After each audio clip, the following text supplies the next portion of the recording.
Good morning all. ఈరోజు నేను ఎంతో టేస్టీ అయిన స్వీట్ లస్సీ ఇంట్లో చేశాను. ఇది బయట జ్యూస్ షాప్ స్టైలే అయినా సరే ఇందులో కొంచెం మేము వేరే ఊరెళ్ళి తాగినప్పుడు వేసుకున్నవన్నీ ఇక్కడ యాడ్ చేశాను. అలాగే పిల్లలు ఇష్టపడడానికని గ్లాస్కి చాక్లెట్ సిరప్తో డిజైన్ కూడా చేశాను.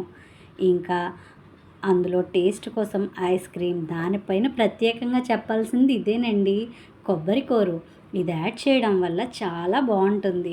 నేను కూడా వేరే షాప్లో తాగినప్పుడు చూశాను. అప్పటి నుంచి కంపల్సరీ లస్సీ అంటే కొబ్బరి కూర వేస్తాను. దీనివల్ల ఇంకా టేస్ట్ బాగుంటుంది.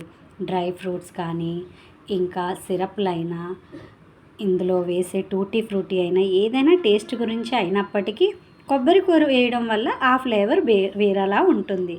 అది బాగుంటుంది కూడా. అలానే మంచి ఎండలో తిరిగి వచ్చిన తర్వాత ఇలాంటిది ఒక గ్లాస్ తాగితే చాలా బాగుంటుంది. మేమైతే చేసుకునే రెగ్యులర్ స్టైల్ ఇది. మీరు ఎలా చేస్తారో కింద కామెంట్ చేయండి. నేను చేసిన విధానం మీకు నచ్చినట్లయితే తప్పకుండా నా ఛానల్ని సబ్స్క్రైబ్ చేసుకోండి. అలానే బెల్ ఐకాన్ క్లిక్ చేయడం మర్చిపోద్దే. Thank you for watching.